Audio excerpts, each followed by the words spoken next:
நின்றுகிட்டு எப்படி சோத்த போடுவேன்? உட்காந்துக்கிட்டு போடு.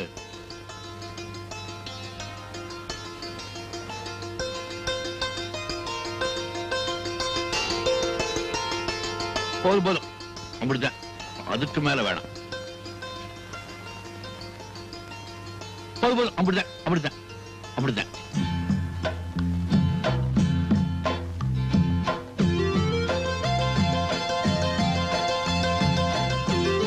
பரவாயில்ல, இன்னொரு மீன் போடு.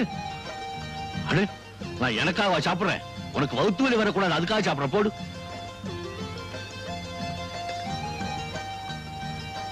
போடு.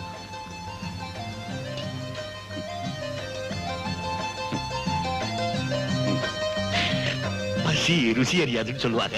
பசியாம இருக்கும் போதே ருசியா இருக்கு. இந்த பசி சாப்பிட்டா